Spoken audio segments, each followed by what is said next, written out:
Sejam muito bem-vindos ao terceiro episódio do MSU Podcast. Pessoal, o que vocês podem esperar desse podcast é muita alegria e muita dedicação para dar o melhor para vocês de conteúdo. Como vocês já sabem, o objetivo do nosso podcast, gente, é levar conhecimento de tudo um pouco para vocês. Falar sobre gestão, falar sobre empreendedorismo, falar sobre família, falar sobre negócios, entrevistar pessoas fantásticas. E falando sobre entrevistar pessoas fantásticas, o convidado de hoje tem uma história que vai te marcar profundamente.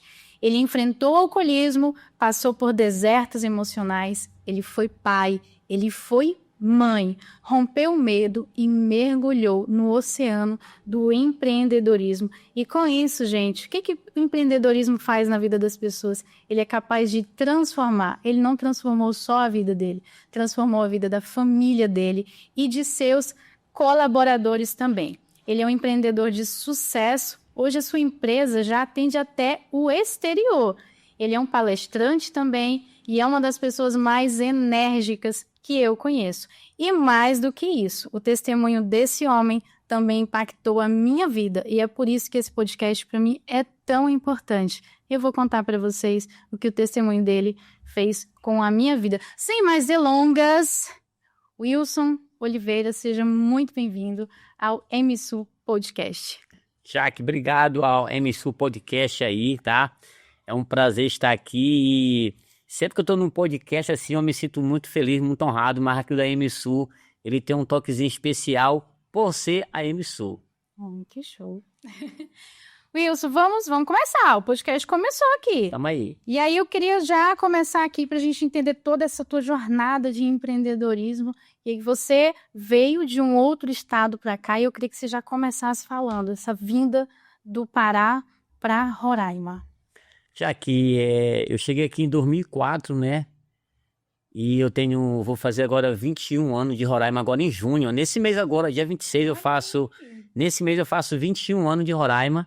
Macuxi já. Macuxi já. E eu vim pra cá dentro de um processo bem delicado, né? Fugindo do alcoolismo, separação, os filhos ficou pra trás. E a minha vida, ela começa exatamente a mudar quando eu vim para Roraima, decidi parar de beber e transformar a minha vida. Então, esse período de Roraima aí, ele é marcado por muitas coisas que vamos decorrer nesse podcast agora aí. Show de bola. Wilson, dentro dessa tua trajetória, quando você chegou em Roraima, tem uma história de uma foto, não tem? Você Sim. tirou. Conta pra gente a história dessa foto e essa visão de futuro que você tinha, como que foi? Essa foto, ela tem... A gente vai colocar essa foto, tá? Depois para o pessoal ver. Essa foto, ela tem um porquê de eu ter batido essa foto, né? Essa foto foi o dia que eu coloquei os pés em Roraima. Na minha ativa de álcool, eu era apaixonado por pastor. E quando eu decidi vir embora para Roraima em 2004, eu só consegui R$1.300. Eu não me congregava e não era dizimista. Mas eu pensei assim, cara, Aí eu pensei assim, através da minha fidelidade, Deus vai me abençoar. E eu falei, cara, eu vou dar o dízimo desse dinheiro pro pastor. E o detalhe é que eu não era dizimista nem me congregava, mas eu acreditava no homem de Deus. E eu fui na casa do pastor meia-noite para dar o dízimo desse dinheiro que não dava para ele. E eu sabia que não dava. E aí, na hora, ele deu para mim Deuteronômio 28. E será que se ouvir a voz do Senhor teu Deus, todas essas bênçãos te alcançarão. Será abençoado ao entrar, ao sair, e onde colocar a planta do teu pé, e o texto segue. Ao que ficou na minha cabeça? A planta do pé. E eu saí do Pará para vir embora para Roraima. Na minha viagem no barco, Santarém, Manaus, roubaram minhas bolsas. E eu cheguei aqui em Roraima já de carona com R$10 no bolso. E aí lá no centro eu vi a foto Lima. E aí eu falei, cara, eu vou bater uma foto porque eu vou contar a história. Mas o que me motivou a bater a foto foi a palavra do pastor no meu ouvido. Deuteronômio. Aonde colocar a planta do teu pé. Eu falei, cara, o pastor falou que é onde eu colocar a planta do meu pé. Cheguei na foto Lima lá. Falei pra moça, eu posso bater uma foto? Ela falou, pode. E aí eu pedi pra eu tirar a camisa, ela falou que sim, porque eu queria registrar a realidade. A desgraça no total. Dentro desse processo, eu tinha perdido 25 quilos, então eu tava muito magro, muito barbudo. Também teve um período de depressão, de ansiedade. E o alcoolismo, ele te deixa envelhecido, te deixa abatido. Né? Então, eu estava dentro de um processo de depressão, ansiedade, fugindo do álcool. Tinha um turbilhão de emoção dentro de mim. Separação, meus 2 filhos ficou para trás. E, porra, na época a Giovana tinha 5 anos, o Loma tinha 3 anos e meio, quase 4 anos de idade. Então, no pico do amor da minha filha, principalmente ali, que era muito próxima de mim, dos dois em si, né? Mas a Giovana, ela tava no auge do amor pela minha vida. Então, esse rompimento, para mim, foi muito marcante. Eu saí sabendo que tava ficando 2 bandas de mim para trás. Mas, enfim, quando eu vi a foto do Lima, eu falei, cara, eu vou bater a foto porque eu vou contar a história. E eu bati 3 fotos e guardei essas fotos, minha irmã biológica tem essas fotos guardadas, e elas estão nos meus slides aí, porque tem toda essa história, essa foto aí. É porque tudo isso, toda essa trajetória, toda essa jornada de dor também, foi o que fez você chegar até aqui. Né? E com isso, eu tenho até uma questão, né, que gerar um testemunho dói. Dói gerar um testemunho, mas o quanto que um testemunho impacta na vida de uma pessoa que está ali do outro lado te escutando, a gente nunca consegue medir isso, né? E o teu testemunho, como eu já disse no início, transformou a minha vida. E aí você tirou essa foto e ali você tomou essa decisão. O que que você via nessa foto de futuro? Qual que foi teu plano? Vou tirar essa foto aqui para usar tipo assim, quando? Tem uma frase que ela é muito top, que ela diz assim, né? Não tem quem segure quem quer viver. Então não tem quem segure quem quer viver. Ali eu estava decidido a viver, eu estava decidido a romper, vencer. E uma coisa, tem uma frase que diz que a mente que faz o feliz faz o infeliz. Ninguém é tão sortudo para ser rico, nem tão azarento para ser pobre. Tudo é uma questão de aproveitar as 24 horas. E a partir daquele momento que eu registrei aquela foto, eu estava assinando um documento de que eu iria vencer. Um compromisso com você. Compromisso independente de qualquer coisa. E naquele dia eu descobri uma coisa, que a vida começa quando você decide o tudo ou nada. Porque quando você decide o tudo ou nada na tua vida, passa um filme na tua cabeça. Só que esse filme não é do passado, ele passa um filme do futuro. Ou seja, e para nascer um futuro novo, tu tem que matar o futuro que existe. E o meu futuro que existia, ele era visível para mim. E eu já sabia que era um futuro de morte ou um futuro de perca. Então eu tive que matar aquele futuro para mim escrever um outro futuro. Duas coisas que a gente pode observar aí nessa tua trajetória. Primeiro é a fidelidade, como você trouxe, né? Você não era um cristão ali dentro da igreja, mas você sabia e seguia um princípio bíblico que era o do dízimo, e você fez isso, você foi fiel no pouco, né? E é por isso que eu acredito que Deus, não tenho certeza disso, que Deus tem te honrado no muito, porque você lá atrás, com aquilo que tinha, tudo que você tinha, você foi lá e deu o dízimo, né? Que é um princípio bíblico na nossa vida. E aí, depois, tirou aquela foto, começou a trabalhar. Como que foi esse primeiro emprego aqui nas terras roraimenses, desbravando? Eu tinha 2 sobrinhos que moravam aqui, né? Aliás, 3 sobrinhos. Eles moravam lá no Pitolândia, rua N15, em um quartozinho do tamanho dessa sala aqui do podcast. A janela não tinha vidro. Um trabalhava no supermercado, outro trabalhava no Esplanado, o outro era açougueiro de um mercado aí. E eles trabalhavam para curtir a sexta-feira. Então, lá o negócio não era muito legal, não. E eu fui Foi meio esculhambado. E eu fui morar com esses caras de favor. E aí, a minha caminhada começou já aqui em Alcoólicos Anônimos. E lá os caras falavam muito sobre trabalho de ocupação de mente.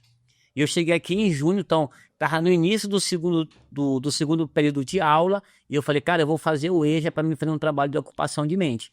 Então, eu fui lá pro EJA estudar. E lá no EJA eu conheci um cara que ele trabalhava numa empresa que fazia a limpeza da feira do produtor. Aí eu falando com esse cara sobre emprego, né? Ele falou assim, cara, vai ter uma vaga lá no ônibus que puxa os garis para limpar a feira. Eu falei, moço, eu topo. Bem. Aí depois um cara me arrumou um emprego na Soma, que era a empresa que fazia a limpeza de Boa Vista. Aí, no mesmo dia, um cara me arrumou um emprego na Parema Distribuidora, também de motorista. Ou seja, em um final de semana eu arrumei 3 empregos. Olha, mas isso eu dava 3 meses desempregado, tá? As portas foram se abrindo. 3 meses desempregado. E um negócio muito bacana, já que, tipo assim, eu te comentei antes que aquele livro do Flávio Augusto lá, o ponto de inflexão ali, que é o momento de decisão e tal. Então, naquele dia, eu tive que aplicar um ponto de inflexão sem saber nada disso. Sem saber o que era um ponto de inflexão. Aí, à noite, eu peguei e marquei com meu irmão, com meus 2 sobrinhos, lá na rua S24, Pizzaria Paulista, era muito conhecida lá. Aí fomos para as 7 da noite, aí pedimos um lanche lá, tava lanchando, eu falei, cara, eu arrumei 3 empregos.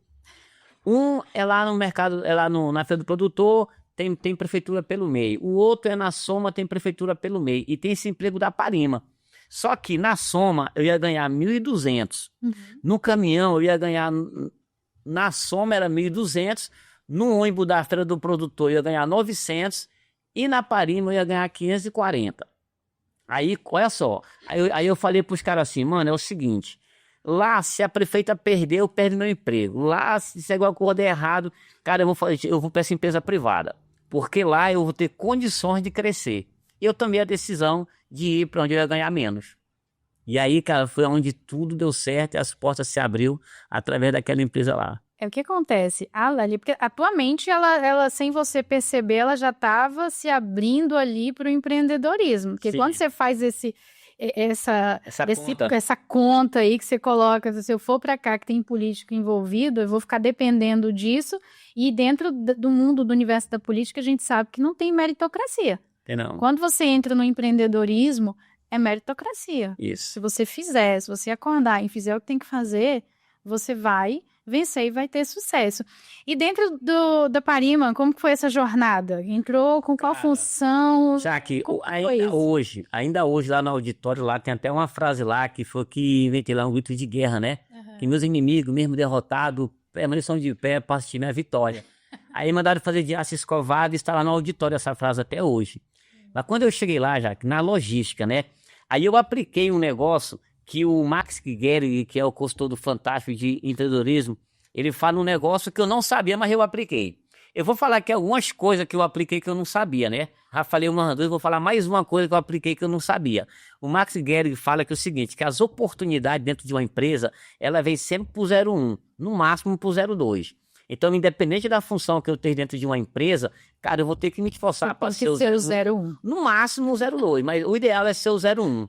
Cara, aí na logística tinha o seu Paulo, que era o porteiro, então ele chegava cedo e já limpava aqueles pés de manga em volta da antiga Parima.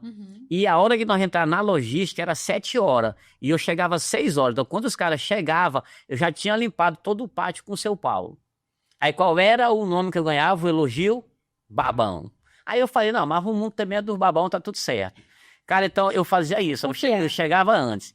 E de tanto eu chegar antes, chegou um ponto que o gerente mudou a hora de entrada, baixou 1 hora para menos. Aí que o povo começou a reclamar. Mas assim, tipo assim, eu na logística, eu trabalhava como se eu fosse vendedor. E como vendedor, eu trabalhava como se eu fosse supervisor. E como supervisor, eu já trabalhava ciente que eu ia ser empreendedor.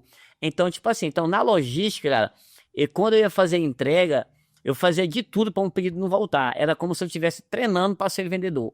E eu andando de bicicleta e eu via os vendedores de moto, de carro. Eu falei, cara, se eu for para essa venda aí, a vida vai melhorar. Então, a Parima já existia há 15 anos e ninguém nunca tinha saído da logística para a venda. E aí surgiu uma vaga na venda. E aí eu fui lá pedir pro gerente. Aí ele pegou e falou pro Parima que eu queria ser vendedor. Só que eu já tinha um histórico muito bom na Parima, porque tudo que eu fazia eu mandava para meus filhos. Tudo assim.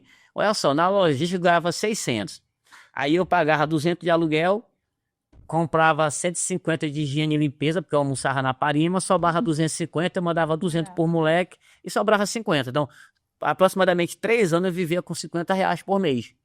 E aí o que acontece? E nessa época, às vezes eu descarregava uma carreta final de semana para ganhar R$30 para me comprar um cartão de orelhão para ligar para meus filhos. E a Giovana tem algo que marcou a vida dela, que ela fala até hoje. Porque eu tinha um código com a Giovana. Porque era tão difícil a minha situação que eu falava assim, Giovana, quando o pai quiser falar contigo, eu compro um cartão e eu ligo. Mas para tu saber que eu não esqueço de ti, eu vou te ligar às vezes a cobrar. E como é que era antigamente a ligação a cobrar? Era tipo assim, a gente ligava sem cartão, então quem atendia do outro lado fazia assim, blim, blim, blim, blim, blim, blim. Aí tu falava alô, aí caía que não tinha cartão. E durante o dia, como eu trabalhava na logística, praticamente quase todo o comércio tinha um orelhão. Então durante o dia eu fazia isso no mínimo umas 30 vezes. Porque todo mercado que eu fazia, E é interessante que quando eu ligava, eu ainda ouvia ela falar assim, é o pai. Aí só caía. Deus. Entendeu? Então a gente viu isso aí 3 anos, e isso é algo que marcou a vida dela até hoje, ela lembra disso aí. Então, na logística, eu era o cara. Sabe aquele cara que quando chega a pessoa diz assim, agora vai? Era eu na logística. Então, quando eu pedi a vaga na venda, me chamaram lá na sala do Parima lá, um cara que eu sou muito grato até hoje. Me chamaram na sala do Parima, ele falou assim, pô, irmão, tu quer ser vendedor? Que lá o meu apelido era irmão. Pô, irmão, tu quer ser vendedor? Tu não tem nem moto. Aí eu falei, não, Parima, eu tava pensando, se eu dar baixo minha carteira, eu comprar uma motinha velha aí e começar a vender. Aí ele falou assim, pô, irmão, rapaz, tu vai ser vendedor da Parima, meu amigo. Moto velha, só pra andar quebrando. Vai comprar uma moto é nova. Aí ele deu um grito lá no financeiro, cara, quanto é que vai dar a rescisão do Wilson aí? Vai dar tanto. E o seguro-desemprego vai dar 2. Então, tu dá essa rescisão, tu dá o seguro pra ele, quando ele receber, ele devolve. Aí jogaram 5 mil na minha mão. Ei. Moça, eu fui na Honda, tirei uma Bros. Uau. Aí ficou 36 parcelas de 135. Eu quase não durmo a noite olhando pra essa moto. E eu fui pra venda logo. De felicidade. E eu fui pra venda no dia seguinte. Cara, uma rota que vendia 50 mil, no primeiro mês eu vendi 90. Por quê? Quando eu era da logística, eu tratava os clientes da logística como os clientes que eu ia atender. Pode entender melhor. Dentro do caminhão vai 3 homens. Um motorista, um conferente e um ajudante. Sendo que o motorista é ajudante também. Mas quem que aborda o cliente? O conferente. Só que o conferente me sondava com ressaca. Então eu aproveitava para eu descer do caminhão e abordar o cliente. Por quê? O que passava na minha cabeça? Eu pensava assim, cara, vai que um dia surge uma vaga nessa rota, os caras já me conhecem. Entendeu? O tal do mindset, cara, o que os caras já estava ativado. Eu fui vivendo. E eu abordava todo mundo, tal, tudo bem, abria espaço, organizava, abordava o cara bacana. Tá, surgiu a vaga na venda, aonde eu sonhava que um dia ia acontecer. Mucajaí, Iracema e Caracaraí. Quando eu cheguei lá na rota, tinha uma loja lá em Mucajaí, Super Léuria, lá no Irmão Leônidas. Era a loja modelo da Parima. Fralda só da Parima, papel só da Parima, biscoito só da... Por quê? Porque o cara se apaixonou por mim. E quando eu cheguei lá no primeiro dia de venda, ele falou assim, irmão, me dá o catálogo aí que eu vou botar aqui um pedido que é para os caras saberem que tu é vendedor. Bota 10 disso, 20 daquilo. Então eu tava tão conectado já com os clientes que uma rota que vendia 50, eu vendi 90. Porra, aí foi um sucesso da empresa lá, tinha um talento aí dentro escondido. E aí foi minha trajetória, logística, venda. E aí fiquei 9 anos na venda e veio o supervisor. Uau. Galera, você que está assistindo, assim, eu já peguei aqui vários insights, principalmente você que é da área das vendas, né, Wilson? Assim, que foi o início da tua transformação mesmo ali, que foi as vendas. Os C01, que é focar em ser o melhor, não importa onde você está, o quanto você está dedicando, seja o melhor. E vendas tem muito isso, empreendedorismo, mais uma vez eu vou repetir, tem muito meritocracia. Então, se você quiser ficar lá na ponta, você vai ficar. Mas se você quiser ser o 01, você se esforçar, você vai conseguir. Então, assim, não importa ali o grau de conhecimento. Vendas, eu sou apaixonada por vendas por causa disso. Vendas consegue pegar uma pessoa que está aqui com 0 conhecimento, ele precisa ter o quê? Vontade, determinação e foco. E a outra coisa também que é o inconformismo. Você nunca se conformou com a situação que você estava naquele momento. Então, acho que essas 2 chaves, assim, cara, foco no melhor, foco em ser o melhor, em dar o seu melhor, fazer mais do que você é pago para fazer. Igual você falou, chegava lá, eu já limpava, você sempre fez mais do que você era pago para fazer. Isso é sensacional. Dentro dessa minha trajetória, já que tem uma coisa assim bem bacana. Assim que deu o boom no YouTube, né, eu comecei a seguir o Paulo Vieira bem no comecinho ali, entendeu? E a palestra que mudou a vida dele ali foi o foco visionário e o foco comportamental, né? Muitas pessoas têm um foco visionário, mas não tem um foco comportamental. O visionário é o que o cara consegue ver, ele sonha, né? E o comportamental é as atitudes do cara em direção àquela realização, entendeu? E tô falando de inconformismo, tem uma coisa que eu falo sempre, que é sobre a ira positiva e a ira negativa. Então, quando eu estava no fundo do poço, eu construí a ira positiva. Qual é a ira positiva? A ira negativa é quando tu quer fazer algo para provar para alguém. E a ira positiva é quando tu olha para ti e fala, eu vou provar para mim. E em 2006 foi o ano que mais eu chorei na minha vida. As crianças ainda não pararam, eu morando num quartinho muito difícil, ainda na logística, e eu tinha um espelhozinho lá no meu quarto. Então, eu num turbilhão de emoção, então era muito fácil, às vezes, eu chorar, eu sentir tristeza. Em 2006, toda vez que eu chorava, eu corria pro espelho. E eu não passava a mão no meu rosto. Eu via a lágrima tufar aqui no meu olho. Isso que é. E eu olhava pro meu rosto. Falei, cara, eu não sou daqui, eu não vou ficar aqui, eu vou vencer. Eu não aceito. E eu fiz isso 1 ano. Inconformado. Inconformado. Show. Sobre a chegada dos filhos, né? Eu queria que a gente falasse, porque eu já vou entrar ali no gancho que impactou a minha vida. E aí as crianças vieram para você. Como foi essa história? Porque você não tinha rede de apoio aqui em Roraima. Você já chegou aqui sem nada. Você chegou sozinho em Roraima. Tive que chegar aos 30. E aí, mais 2 crianças agora, pequenas, sem rede de apoio. Como que foi gerir essa demanda? Ser pai e ser mãe e trabalhar e tudo. Tem um negócio assim, muito interessante da minha vida. É o seguinte. Eu cheguei em 2004. Aí 2005, 2006, 2007, as crianças chegaram. No mês de julho de 2007. Eu passei para venda em março. Então, durante esse período de logística, eu não tinha como trazer eles, porque não tinha como eu arcar um aluguel e arcar os 2 aqui. Uhum. Mas assim que eu passei para venda, a mãe deles já queria há algum tempo mandar eles para cá. Não é porque ela é ruim, entendeu? Não é porque ela fosse má, mas é porque a situação lá, pai, ela estava muito difícil, entendeu? Uhum. Aquela situação de fome.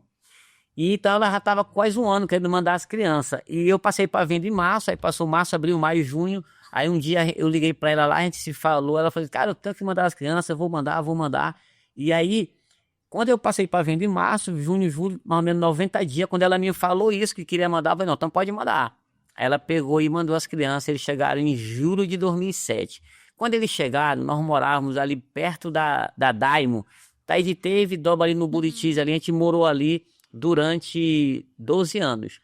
Foi todo o nosso período de pai e mãe, de criar criança, foi dentro de uma vila ali. Lá tem 8 apartamentos. Imagina tu morar numa vila que tem 8 apartamentos com 2 crianças. Então de manhã eu botava o dor na moto, levava para a escola, ia para a rua vender. Aí 11 horas eu ia pro quartinho, fazia nosso almoço. Que era nosso almoço? Era arroz e carne frita e inicia escorrido. Aí eu ia na escola, Camilo Dias, pegava ele, trazia pro quartinho, nós almoçava. Aí ficava com eles até 2 horas, 2h30, ia pra rua vender de novo. Aí 3 horas voltava para trazer o lanche. Por quê? Além de trazer o lanche, de trazer o almoço, o alimento, eu tinha que vigiar e cuidar. Uhum. E aí, a bênção, né? Que bem do lado da vila tinha uma família lá, o irmão Antônio Carlos, a esposa dele, que tinha 2 filhos, que era da idade dos meus 2 filhos, né? Um casal também. Então, de certa forma, tinha um certo que um apoio ali. Mas o apoio estava lá do lado, mas dentro daquela vila. Então, lá naquela vila, eu morei com todo tipo de gente naquela vila. Não imagino. Então, foi... E aí eles chegaram aqui, tinham 8, 9 anos, aí veio a adolescência. Cara, foi tudo nessa vila, todo o processo. Então, ali eu tive que realmente ter muita fé, tive que me apegar muito com Deus. E tem uma parte já que é muito top dentro desse processo aí. Uma noite ali na rua Raimundo Figueira, Barão de Melo, Raimundo Figueira, 8 da noite, um dia eu prometi para Jesus que ainda que eu não casasse nunca mais na minha vida, mas eu pedi para Deus uma oportunidade que era de eu fazer meus filhos felizes. Eu descobri que quando a gente vai para o fundo do poço, do vício, do alcoolismo, droga, sei lá o que for, quem vai para o fundo do poço nunca vai só. Arrasta. Quem tá com ele vai junto. E eu identifiquei que quando eu fui para o fundo do poço, eu levei comigo 2 crianças. E eu prometi para Deus que ainda que eu não casasse nunca mais na minha vida, mas que Deus me desse uma oportunidade de eu fazer meus filhos felizes. Então, nessa época, eu tive 5 anos de abstinência de mulher. Esse foi o maior preço que eu paguei pelos meus filhos. Entendeu? Claro que pela minha vida, Jesus pagou um preço muito mais alto. Mas aqui, falando de humano, aqui de terreno aqui, esse foi o maior preço que eu paguei pelos meus filhos. Porque nessa época era trabalho, casa, igreja e criança. Às vezes alguém me pergunta, né? Como é que um cara com 30 anos, no pico da juventude, até 35 anos, conseguiu viver esse processo? Cara, eu não sentia dor. Eu não sentia fadiga, eu não sentia falta, eu não sentia nada. Simplesmente meu foco estava nos 2. A minha alegria era deitar com eles. A Giovana dormia numa cama de solteiro, eu dormia no chão com lama no colchão que deram para nós. Entendeu? Então a gente ficou muito tempo nesse processo. Cara, e como eu te falei bem antes, quando a gente estava conversando, né? Foram os períodos mais felizes da minha vida. Era quando eu deitava ali e tava o Rodolfo ali do meu lado, entendeu? Sabendo que estava alimentado, dava tudo bem, entendeu? Esse foi o processo. E até aproveitando também que você trouxe a questão da espiritualidade, né? Eu acredito que você, como homem, né? Abdicar disso. Não tem como você fazer isso sem estar com uma base espiritual muito alicerçada ali. E isso você também transmitiu para os seus filhos.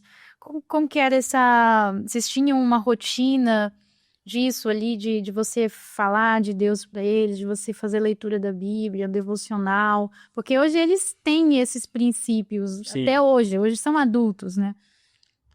Ó, eles chegaram aqui em julho de 2007. Na mesma semana, cara, é incrível como é que Deus é me direcionando. Na mesma semana eu comprei 2 cadernos, aqueles pequenos, tem aquele caderno grande e aquele pequeno, tipo de anotação. Eu comprei um caderno daquele para cada um dos 2. E toda noite, antes de dormir, eles tinham que escrever Provérbio capítulo 6. Honra teu pai e tua mãe para que te prolongue teus dias sobre a terra e vá bem. Então, toda noite eles escreviam, eles criança, 8 anos, 7 anos, 9 anos ali. Então, toda noite eles escreviam esse versículo, aí eles assinavam, me mostravam. A Giovana também fazia, assinava e me mostrava, aí nós orávamos e dormia. Então, eles fizeram isso todo dia até encher esse caderno. Aí nós já na igreja, né, a primeira oportunidade que o Loma teve que ler um versículo, aí ele falou, pai, eu tive que ler um versículo, sabe qual foi que eu li? Sei. Aquele que eu já sei. Já tinha depois. E também dentro desse processo com eles, lá em casa, nós tínhamos as regras da casa, na cartolina pregada na parede da vilinha, as regras da casa eram 3. Dormir fora de casa em hipótese alguma, show, praça e cinema até 18 anos, só se o pai for. E tinha outra regra, rapaz. Sei que era 3 regras. Ficava pregado na cartolina lá, aí quando eu saía para algum interior para fazer venda, eu falava assim, ó, Giovanni Loma, qualquer dúvida, vai lá na cartolina. Não, para não errar tanto. Então tinha... Não posso ir pro cinema. E a outra cartolina tinha a despesa da casa. Tudo, aluguel, energia, internet, lanche da escola, tudo. E no final tinha um total de quanto custava a nossa vida. Aí quando eu recebia meu salário, eu dava na mão deles 2. Aí eles contavam para ampar 5 mil. Comissão 5 mil. Porra, muito, né, pra criança. Aí a Giovana ia falando pro Loma, me dá o do aluguel, me dá o da água. Aí ia dando pra... Quando chegava no final, a Lominha falava assim, pai, tá acabando. Aí eu falava, Lominha, quanto tem aí? Tem tanto. Então tu tira tanto e esse aqui tu divide pra 30. Então pronto, aqui nós só pode gastar isso aqui por dia. E aí na mesma época também eu ensinei pra eles a palavra mágica. Qual era a palavra mágica? Eles nunca poderiam dizer assim, pai, me dá. Tudo que eles queriam, eles tinham que falar, pai, quando o senhor puder e tiver, o senhor me dá. Então eles vêm dentro de toda essa linha aí. Uau! Gente, vocês viram como que tá forte esse podcast, principalmente aqui quando a gente entra nessa parte de criação dos filhos, e aí você trouxe muito isso da disciplina para eles, da consciência do que podia ser feito, do que não podia, e um outro ensinamento, assim, extraordinário para a criança, que é essa gestão financeira. Que era que você pegava o seu salário, tá aqui, mas eles já sabiam, já estava tudo lá, ó. Esse é o nosso custo de vida, a gente não pode passar daqui. Então, e isso com certeza, porque hoje eles são seus sócios, as pessoas são seus braços. E com todo esse ensinamento, com certeza, hoje você está colhendo os frutos desses sócios que entendem de gestão, e principalmente gestão financeira. Muitos negócios quebram por falta de gestão financeira. Acontece muito já aqui com o micro e com o médio empreendedor, havia até com o grande. O cara também que é um concursado, independente, o cara recebe o salário dele. Imagina uma criança de 10 anos. Ele sabe que o pai dele ganha 15 mil por mês. Para o pai é pouco, porque ele está sabendo de todos os compromissos. Mas para uma criança de 10 anos que sabe que o pai ganha 15 mil, é muito. E quando o pai fala não para essa criança, como é que ele vai conseguir absorver isso? Então, meu pai tem dinheiro, não me dá, meu pai dá. Então, tipo assim, sempre eles participaram de todo esse processo aí. Agora, tem uma coisa também, já, que a gente nunca abriu mão. Nós já estamos 18 anos juntos, eu e eles dois nesse processo. Mas a gente nunca abriu mão de reunião. Então, a gente sempre fez reunião, sempre, para falar de tudo, desde preguiça, de lavar banheiro. Por que eu me separei com a mãe deles? Eu peguei um papel, risquei aqui tamanho, aqui é eu. Aí viemos até aqui rompeu. Aí embaixo eu emendava de novo, mas nós estamos aqui juntos do mesmo jeito, porque ela tá... A gente é a gente. Tá. Nesse período, por dificuldade da mãe deles, ela teve pouca participação na vida deles, né? Pouca. Mas toda a vida eu falava para eles que eles tinham que amar a mãe deles, porque a mãe que eles tinham era essa mãe. Mas assim, a questão da reunião a gente não abria mão. E quando a gente ia fazer reunião, sempre reunião constante. E quando a gente ia fazer reunião, nós três, a gente começava lendo o Salmo 128, que é tido como o Salmo da família, né? Uhum. Feliz é o homem que teme o Senhor e tal. A gente começava lendo esse Salmo, nós três. Aí nós puxava o assunto da reunião. Aí no final nós se abraçava e orava. A Giovana sempre chorando. E aí, quando terminava a reunião, aí eu falava para eles fazer uma carta para mim. Porque a criança, se tu fizer uma reunião com teus filhos hoje, por mais que eles tenham uma demanda para te falar, às vezes não consegue se expressar. Porque tu é o adulto, tu é a autoridade sobre ele. E tu fez uma reunião para cobrar, para falar, dar alguma dinâmica ali. E aí, tipo assim, a criança fica um pouco que acuada, de certeza ela não vai conseguir falar o que ela queria. Aí então, eu terminava a reunião e eu mandava eles fazer uma carta para mim. Aí de manhã tava em cima da mesa a carta. Aí eles falavam, ó pai, a Giovana, ó, pai, o senhor é bacana, o senhor anda muito estressado e não sei o quê. Aí naquela, pronto, aí dali a gente ia resolvendo tudo. Nossa. Então foi muita dinâmica. Uau! Agora eu vou entrar na a minha parte aqui dentro do teu testemunho na minha vida.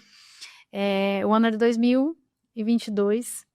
E às vezes a gente reclama que pneu furou, o carro quebrou, eu, sei lá, entrei num trânsito e não consegui chegar no horário. Mas às vezes é por um bem maior. E isso aconteceu comigo. O meu carro parou de funcionar e eu liguei para uma amiga, que é a Anne. A Anne estava nesse dia lá. Eu falei assim, amiga, meu carro parou de funcionar e eu tô muito cansada. Tinha sido assim um dia muito, muito cheio e já era de noite. Eu falei assim, mas eu consigo ir com ele devagarzinho para levar para a oficina e você me pega lá, porque eu já estava perto da oficina. Ela, não, eu pego sim. Aí deixei o carro, só deu tempo de, tipo assim, ele parou de funcionar, assim, foi morrendo já quase na frente da oficina. Aí eu só parei na frente lá da oficina e o rapaz ainda estavam fechando. Aí eu falei, moço, por favor, pega esse carro, deixa esse carro aí dentro, guarda, amanhã eu venho resolver. E aí ela chegou e me pegou. Eu falei assim, me deixa em casa. Hoje eu tive um dia muito, muito difícil. Eu preciso de verdade ir pra casa. E nessa época eu era mãe solo. E a gente pegou, o rapaz guardou o carro. E ela falou assim, amiga, eu não vou deixar você em casa. Porque eu penso que você precisa conversar. Eu não tô querendo conversar, eu só quero ir pra minha casa. Ela falou assim, vou levar você pra tomar um açaí. Eu falei, não, tá bom, vamos tomar um açaí. E nisso de tomar o açaí, chegamos lá no Gostoso Açaí da Avenida Venezuela. E a gente foi lá e te conheceu. Eu fui te cumprimentar, que nessa época eu era executiva comercial do shopping, então eu queria vender, né? Sim. Eu falei assim, aqui é o dono, deixa eu ir lá. Fui lá, te cumprimentei e a gente começou a conversar. E você começou a falar sobre criação de filhos e eu estava vivendo um processo, assim, muito confuso na minha cabeça, de ter que lidar em criar os filhos e o trabalho e toda a construção do futuro, aquela exigência de você tem que ser melhor, você tem que ter o hiperfoco, você tem que entregar o melhor de si, mas você também tem filhos. E aí eu senti que eu estava deixando em algum momento as crianças de lado, porque eu estava muito focada no trabalho e eu não estava conseguindo gerir tudo isso. E aí você começou a falar sobre a forma como você criava os seus filhos. E não só sobre isso, sobre tudo. E aí, nesse dia, eu saí de lá e ela ficou me olhando, a gente ficou se olhando, com certeza você não vai lembrar. Mas naquele dia, eu sempre falo isso pra todo mundo, que naquele dia não era você. Não era. Foi diferente. Foi muito diferente. Tanto que, o que eu fiz? Eu achei tão fantástico que aí, na semana seguinte, falei, não, eu quero levar um monte de gente lá, reunir o nosso time lá para levar e levamos para bater um papo contigo. E foi o quê? Foi uma conversa normal sobre empreendedorismo, mas a conversa que foi comigo naquele dia foi diferente. E quando eu cheguei em casa, a Anne me deixou em casa, eu entrei, aí dei janta para as crianças, dormiram, eu não conseguia dormir e eu comecei a escutar como se tivesse alguém falando comigo. Ajoelha e ora. E eu fiquei assim, eu acho que eu tô ficando doida. Ajoelha e ora. Eu falei assim, eu não vou ficar deitadinha aqui porque eu acho que tem alguma coisa aqui que eu não tô entendendo. Ajoelha e ora. Eu falei assim, tá, eu vou ajoelhar. Quando eu fui descendo, que eu me ajoelhei, eu desabei. Mas eu chorei tanto e eu não conseguia falar. Eu só conseguia chorar. E ali eu fiquei uns 30 minutos de joelho, chorando. Parecia que eu tava carregando, assim, um turbilhão de coisas ali dentro, e você tentando ser forte e querendo dar conta de tudo. E por conta daquele momento, daquela conversa, e aí no final, quando eu consegui voltar, eu peguei, liguei pra ela e falei assim, amiga, aconteceu isso, isso, isso. Eu nunca tinha vivido uma experiência espiritual dessa. Então, assim, pra mim foi muito forte. Mudei muitas coisas com a criação das crianças, de relacionamento. A partir dali também eu decidi me posicionar com a pessoa que eu sou casada hoje, com o Marcos. Liguei pro Marcos e a gente tava naquele negócio, naqueles rolinhos. Falei assim, cara, se o Wilson, que é um homem, foi lá e meteu o pé e disse, eu vou focar aqui no que eu tenho que fazer e nos meus filhos. E aí eu peguei e fiz isso. Eu peguei, parei de responder e sumi. E ele pegou e falou assim, olha, preciso conversar contigo, tal, você sumiu. Eu falei, você tem meu telefone, você pode me ligar. E de imediato ele me ligou, era 7h40 da manhã. Quando ele me ligou, ele falou, você sumiu, aí eu peguei, aí eu descasquei. Assim, deixa eu lhe falar uma coisa, não tá fazendo sentido pra minha vida. Eu penso que eu sou maior do que isso. Isso não é o estilo de relacionamento que eu quero. Eu não concordo com muitas coisas da sua vida. Você não tem nada a ver comigo. Você não carrega os mesmos princípios que eu carrego. E a partir de hoje, eu não quero mais nada parecido com isso na minha vida. E ainda fui até mais rude, né, com ele, que ele fala. Assim, eu tenho até vergonha de dizer que eu me envolvi com você. A partir de hoje, você me esqueça, não me ligue e não quero nem que você seja mais o meu cliente.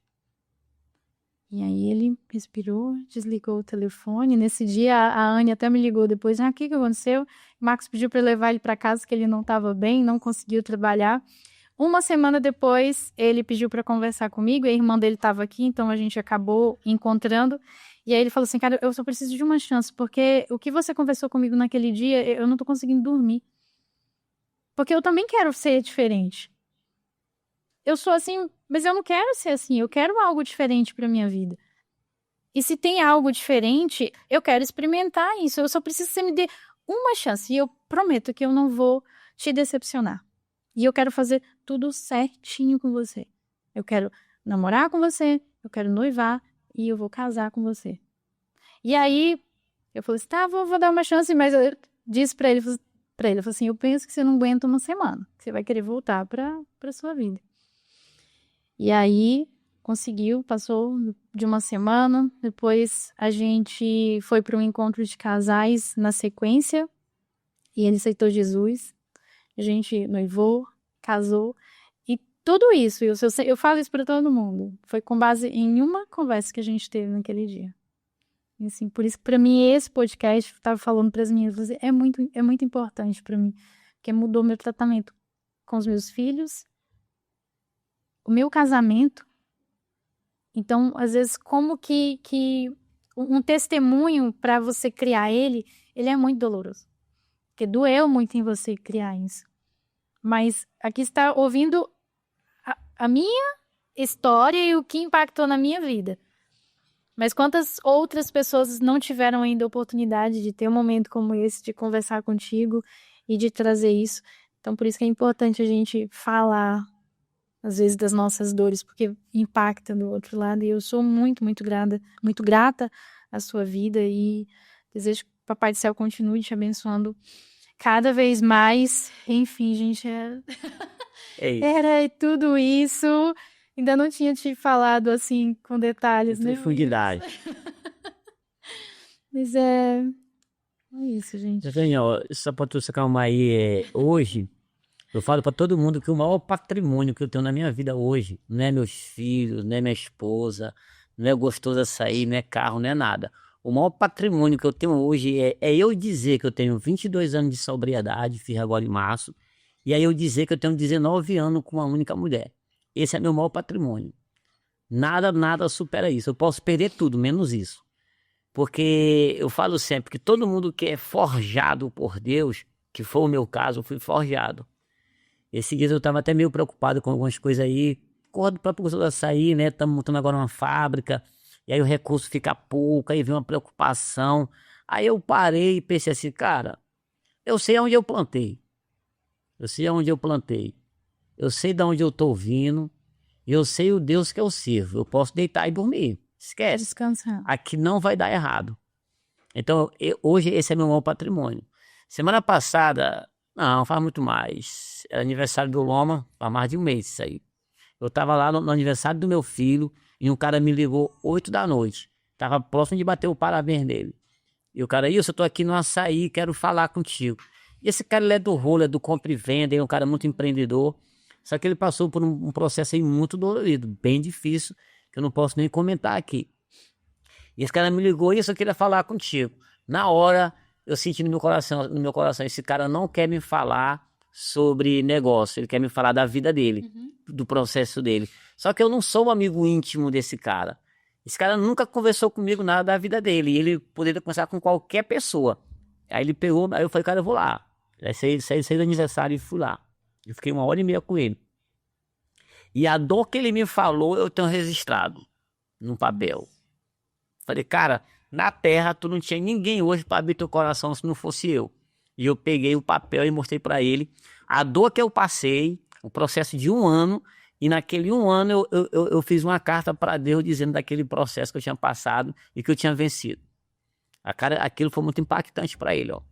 Então, já que hoje eu vivo muito esse meu propósito aí de Deus na terra, que é impactar pessoas, impactar a vida, entendeu? Tem uma situação minha aqui que eu já orei para Deus, hoje eu até pedi um sinal de Deus se eu poderia comentar sobre isso ou não, cara, e teve um sinal, o cara me ligou, eu falei, cara, eu precisava dessa tua palavra para me comentar sobre isso hoje ou não. Em 2010, eu era vendedor e eu conheci uma criança, o meu filho, ele fala direto, né? Pai, eu sei porque que o senhor é abençoado, né? Ele fala que é por causa do meu coração samaritano, ajudar dele. Em 2010, eu conheci uma família na Vicinal Santa Rita do Cantar. E essa família lá é um casal, pai de quase 8 crianças. E a menor, ela tem paralisia cerebral. E quando eu conheci ela, eu era vendedor. E eu prometi para a mãe dela que enquanto eu vendesse fralda, eu ia dar a fralda para a filha dela. Aí eu dei fralda há 6 anos. Aí eu decidi empreender, né? Liso, morto, aí a mãe dela veio me agradecer, né? Se você veio me agradecer, porque você falou que era enquanto se eu vendesse fralda, aí eu cheio de fé, eu falei, minha amiga, agora é que eu vou lhe dar a fralda mesmo. Cara, e por que eu comento isso? Porque eu tenho consciência que o meu propósito de vida na terra é abençoar pessoas, é transbordar na vida das pessoas. E quando eu falo que esse é o meu propósito de vida na terra, eu comento desse meu projeto com essa criança. Porque quando eu comecei a dar a fralda para ela, ela tinha 5 anos de idade. E hoje ela está com 21 anos. Então está com 16 anos que eu adotei ela de fralda. E aí ela cresceu, veio menstruação, hoje ela já adoece bastante, já não é mais um fardo, é 2 fardos. É uma fralda mais especial para ela. E eu falo sempre que esse é meu maior projeto de vida, essa criança. Por quê? Cara, eu nunca vou postar uma foto dela. Eu tenho vários amigos políticos, mas eu nunca tive a ousadia de chegar para essa família e pedir um voto. E isso nunca vai acontecer, de eu postar algo dela ou de eu pedir alguma coisa natural. Não, não. Ali é um projeto entre eu e Deus. E eu falo para sempre que esse é meu maior projeto de vida. Por quê? Pelo fato dela ter paralisia cerebral, ela nunca vai poder me dizer obrigado. É por isso que o negócio é mágico e é bonito e eu sou feliz com esse projeto. E nela eu cumpro sim o meu propósito de vida na terra, que é transbordar na vida das pessoas. E ajudar, né? Também. Não, isso é maravilhoso. É um princípio também bíblico. Parabéns por isso. E é importante falar, porque às vezes a gente fica assim, eu não vou falar, porque a própria Bíblia fala, né, que se você der com uma mão, a outra não fique sabendo. Isso. Mas eu entendo que o teu intuito aqui é de ser um incentivador para as pessoas também. E fazer algo pelas pessoas. Porque às vezes a gente está numa era muito de si, de você tem que ser o melhor, e às vezes a gente esquece do outro que está do lado. Porque quando eu falo que esse é meu propósito de vida, o cara falar que esse é o propósito de vida, de repente, nome do Gostoso é uma coisa. Imagine eu com 3 meses de Gostoso Açaí. Eu abri o Gostoso com R$5.000. Eu comprava de Manaus 100 litros de açaí por semana, que dava R$700. Com 3 meses eu quebrei e eu não podia comprar o açaí de Manaus. Eu pegava uma moto Bros e corria aqui na rua. Comprava 10 litros de açaí para abrir a loja. E com 3 meses eu quebrei, fiquei, zero. E aí chegou o dia de dar a fralda. E o dinheiro que eu tinha era para comprar o açaí. Ou eu comprava açaí, ou eu comprava fralda.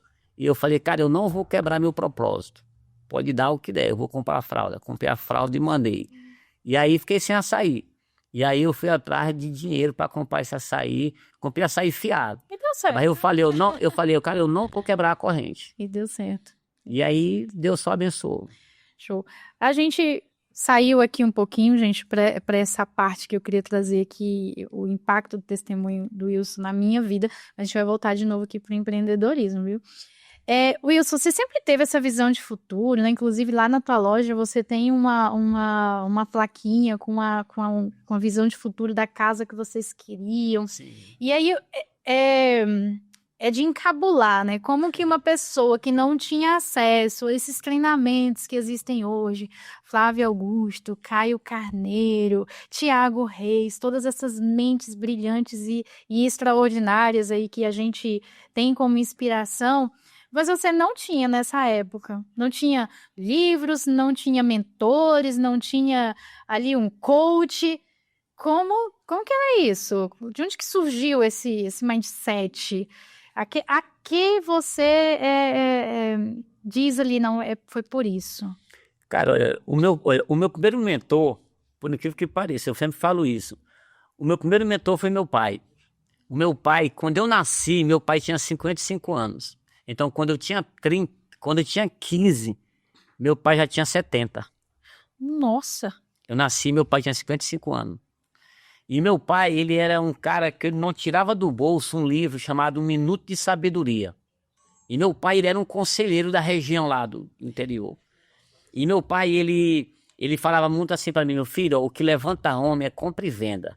É comprar barato e vender caro, comprar magro e vender gordo. Aí ele falava outro provérbio. Cara, é incrível, olha. Meu pai me falou isso há 30 anos atrás, ou mais, eu nunca esqueci. Aí ele falava assim, meu filho, o que levanta homem é compra e venda. Outra coisa que ele falava, meu filho, ó, é melhor ganhar um tostão que perder 1 milhão. Vai ganhar dinheiro, tá até juntando merda. Então, o meu pai, ele tinha esse negócio. Dizeres aí, No Maranhão, coach. No Maranhão tem uma profissão chamada tropeiro. Tem um atravessador e tem um tropeiro. O tropeiro é um cara que ele sai de uma comunidade com um animal, no meio do caminho troca em arroz, o arroz troca em coco. E vai embora. Só que uma ideia, cara, o tropeiro nunca perde. Ele é um cara, sabe, mágico que ele não perde. Se ele entrar com tropeiro é pra perder. E meu pai, ele tinha um outro provérbio dele. Ele falava assim, meu filho, olha, quem levar o tiro que conte o buraco. Trocou, tá trocado. É muito comum, em família humilde, mandar a criança comprar tomate, ele trazer cebola e o pai mandar trocar, né? Deve fazer isso demais. Não, lá em casa não podia trocar. Se mandasse comprar cebola e viesse errada, mas mandasse trocar, o pai dizia, não. Pra quê? Pra não ensinar a fazer negócio errado.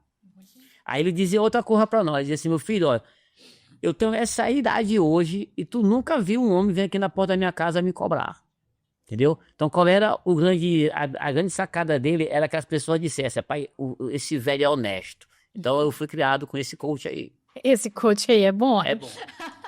Esse coach aí é bom. Wilson, você teve essa coragem ali, né, de romper, porque aí depois dessa história lá de Parima, você começou a empreender. Sim. E aí, como foi essa saída aí de romper com isso? Porque você desistir ali da segurança do CLT e começar a empreender. Cara, tipo assim, né? Eu vou voltar lá pro provérbio do meu pai, né? O que levanta homem é compra e venda. Então eu já sabia que o que poderia... Eu já sabia que o que poderia mudar minha vida era o empreendedorismo. Eu até vi uma frase muito top esses dias, um vídeo que tava falando que quem ganha R$1.000 ou quem ganha 50 mil reais por mês, daqui 10 anos 2 é pobre. Tanto que ganha 1.000 quanto que ganha 50. Ou seja, essa questão do salário nunca vai te levar a uma fortuna, a uma riqueza, a um patrimônio. Quem ganha 1.000 gasta tudo, quem ganha 50 gasta tudo. Porque o cara de 50, ele coloca um padrão de vida de 50. E vai passar 10 anos por 2 e é 2 pobres. É incrível. Então, tipo assim, eu sabia que o que poderia mudar minha vida era o empreendedorismo. E aí, então, eu até falo sempre que quem é CLT, por mais que não empreenda um dia, mas pelo menos deve pensar todo dia, aonde, como e quando. Eu fiquei na Parima durante 12 anos pensando todo dia, aonde, como e quando. E eu trazia comigo mais uma outra história, né? O velhinho foi estudar com 90 anos e a professora perguntou, por que você vai estudar só agora com 90 anos? Ele falou assim, agora ou nunca. E na minha cabeça... Eu tenho pouco tempo. Na minha cabeça eu tinha uma outra ideia, que eu tinha que empreender com 40 anos. Por quê? Porque sempre eu levei em conta o fator tempo. Ninguém vai ter uma empresa em menos de 20 anos. Sim. Então eu tinha que ir com 40, porque aquela ideia de trabalhar para quando ficar velho ter é uma outra ideia que eu não concordo. Não, é legal, trabalhou, ficou velho, tem. Mas sim, agora tu tem para quê? Então o meu negócio era ganhar dinheiro ainda meia vida, para me poder correr de jet ski, de cavalo, viajar. Então eu tinha essa ideia de que eu tinha que ir com 40 anos. Então para mim, 40 anos era agora ou nunca, igual ele foi estudar com 90. E quando eu fiz 40, eu não consegui ir, me deu um transtorno de ansiedade tremendo, parei no psiquiatra, muita adrenalina. O fato é que eu só consegui empreender com 42 anos, 2 meses e 5 dias. Uau, show. E aí pensando aqui já naquela pessoa que já teve essa coragem, já começou ali a empreender, mesmo ali com timidez, e como é importante você confiar também nesse processo, né, Wilson, de crescimento, de amadurecimento do empreendimento mesmo, e tem muita gente que às vezes desiste, porque acha que tá difícil, e você foi um homem que confiou muito nesse processo, se entregou nesse processo, né, diz aí para quem tá ali, tá querendo desistir, o que você tem de mensagem pra gente deixar pro seu pessoal? Eu falo sempre que todo negócio é para dar certo, não existe negócio para dar errado.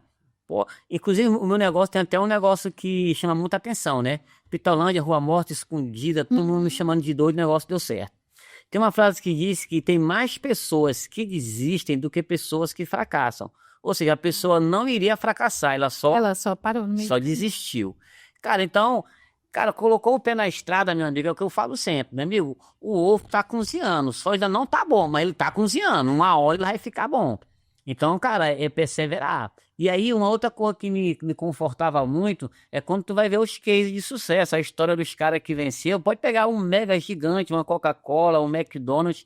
Cara, a história de todo mundo é igual. Quando eu fui sair da Paris, eu fiz uma pergunta. Patrão, existe uma fórmula de começar a empreender, tipo sem dinheiro ou com dinheiro? Ele falou assim, Wilson, todo mundo começou sem dinheiro. Eu falei, então é eu, tá certo. Eu já vou pra dentro. Eu tô no caminho certo. Tô no caminho certo. Gente, tá bom. Uma excelente dica, tá, gente? Pra você aí aguentar o processo desses primeiros momentos. O ovo tá cozinhando. Eu gostei. O ovo tá cozinhando e uma hora ele vai ficar bom. Cozinhando, meu amigo. Uma hora vai ficar bom. Wilson, a gente já tá indo aqui para os finais e tá tão bom que dá vontade de parar. Mas eu queria agora que você trouxesse pra gente uma mensagem para uma pessoa que tá, não tô nem falando agora de quem já tá lá empreendendo, porque as dicas que você trouxe aqui agora, só pensar no ovo que tá cozinhando e uma hora ele vai ficar bom e você não tem que desistir. E uma coisa que você trouxe também que é do queimar as pontes. Não tem um plano B. Se você tiver um plano B, muito provavelmente o plano A vai fracassar. Não tenha um plano B, queima a ponte, foi muito isso que você fez. Mas vamos pensar agora numa pessoa que tá lá, como você estava naquele dia que você decidiu tirar aquela foto. Uma pessoa que tá em um ponto de dor, igual você estava naquele momento. Deixa uma mensagem para essa pessoa. Para mim começar a falar com uma pessoa que hoje tá ali no fundo do poço, ainda que não seja no fundo do poço literalmente, né? Mas tá ali insatisfeito com o CLT, tá com a vida muito comprometida, é o carro com tanque seco. Eu vou até falar aqui uma coisa aqui que é brincando, mas é muito sério. Que as pessoas me perguntam muito e foi o que me levou a empreender. Cara, o que me levou a empreender, claro que foi, primeiro, vontade de mudar a minha vida, da minha família, dos meus filhos, enfim, tudo enquanto isso daí. Mas de verdade mesmo, o que me levou a empreender foi raiva de ser pobre. Meu amigo, cara de povinhão, é ruim, né? Cara de povinhão, pesando mala. Aí o cara chega lá, aí o cara... Tirar a coisa. Aí o cara, bicho, ficou muito tempo por aí, o cara fazendo ali o check-in dele ali, aí passa 3 quilos na mala, tem que tirar aquelas coisas. Meu amigo, o que eu observo? O cara tem dinheiro, não, ele joga a mala na balança aí e vai embora, ele não olha pra trás, ele ainda manda alguém pagar pra ele. Aí, não olha o preço que tá a gasolina, se a gasolina tá subindo, se não tá. Não, cara, pra quem tá aí nessa situação aí, cara, primeira coisa, as 2 palavras que definem minha vida, né? Resiliência. E a outra palavra, cara, é ficar puto mesmo, não se conformar. Cara, eu sempre... Zangado. Eu falo sempre, cara, eu nasci pra tocar o terror na terra e eu não vou passar com essa terra de qualquer jeito. Se bem que eu já tenho estremecido ela, mas nós vamos cumprir nosso propósito na terra, que é tremer ela. Então, cara, é resiliência. E uma coisa que eu falo sempre, as pessoas às vezes me perguntam, eu estou com um problema. Cara, eu falo sempre, naquele dia eu até te falei sobre isso. Só tem duas coisas na terra que eu considero problema, é fome e saúde. Porra, eu tô com um problema, tu tá doente? Tô não. Tu tá com fome? Então tu não tem problema. Cara, rapaz, ó, tem um livro, cara, que ele também me abençoou muito, que é O Sucesso Não Ocorre por um Acaso. Aquele capítulo lá que diz que a mente que faz o feliz faz o infeliz, a mente que faz o pobre faz o rico. Cara, eu cheguei à conclusão seguinte: qualquer ser humano, né, que tem 2 braços, 2 pernas, saúde, tudo enquanto, cara, ele só não fica rico se ele não quiser. Porque ele vai ter uma vida para fazer isso. Porque a história de todo mundo que hoje é bem-sucedido não é diferente da pessoa que hoje está vendo esse podcast aqui e está se sentindo o Zé Ninguém, o cara que nasceu. Cara, não tem quem segura quem quer viver, meu amigo. Então a palavra é essa, meu amigo. É se levantar, é ter ousadia, é ir para cima. Faço. Quando eu fui sair do meu trabalho, um cara me parou na escada, eu descendo e ele subindo. O Leitão, ele perguntou: pô, Wilton, tu pediu tuas contas, cara? E se der errado? Eu falei: Leitão, tem 2 coisas. Se eu for, mano, eu tenho 2 chances de dar certo ou dar errado. E se eu não for, já deu errado. Cara, eu não sei qual foi a palavra que eu usei mais depois lá, que o cara lagrimou. Ou seja, eu botei tanta fé nessa conversa, ele lagrimou e eu não entendi porque que ele estourou. Eu não sei se foi pena de mim.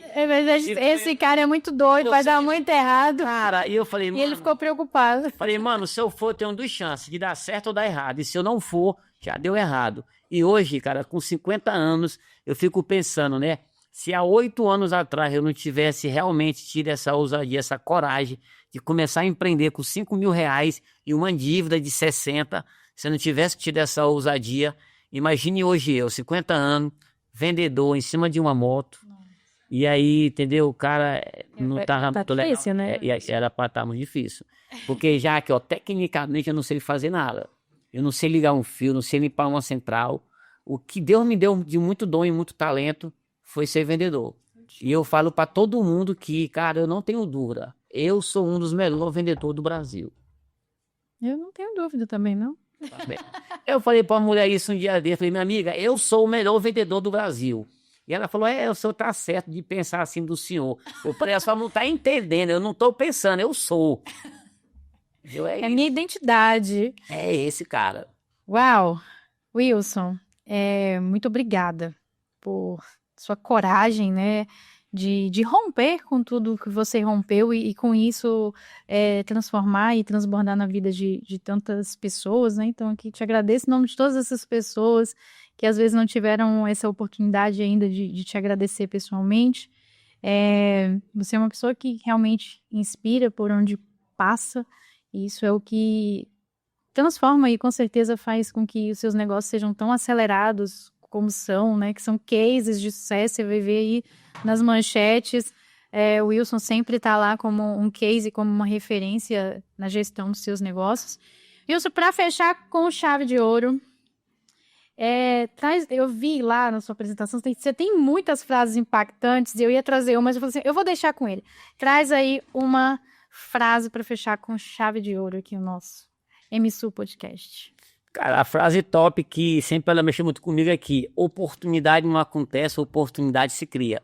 Tem muita gente que não resolveu ainda a vida porque diz que não teve oportunidade, ou quando tiver oportunidade, ou quando a oportunidade vir. Mas o grande fato é que a oportunidade não acontece, a oportunidade se cria. Então, a minha oportunidade eu criei ela. Show de bola. Pessoal, chegamos aqui ao fim, assim, com vontade de quero mais. Agradecer ao Wilson pela presença e por ter topado estar aqui conosco hoje. Muito obrigada a você que está aí assistindo agora também. E se esse episódio tocou você, compartilha com alguém que está precisando assistir, que está precisando escutar. E você que pegou todas essas... Tenho certeza que você já anotou tudo aí que precisava anotar de tantas dicas ricas que saíram aqui sobre empreendedorismo, sobre vida, sobre venda, sobre criação de filho, espiritualidade. Enfim, gente, esse podcast foi um podcast realmente completo. Já coloca aí, gente, ativa o sininho, comenta, compartilha, faz tudo aquilo que tem que fazer de um podcast aí no YouTube. E é isso aí, gente. Muito, muito obrigada a todos e aguardem o próximo MSU Podcast.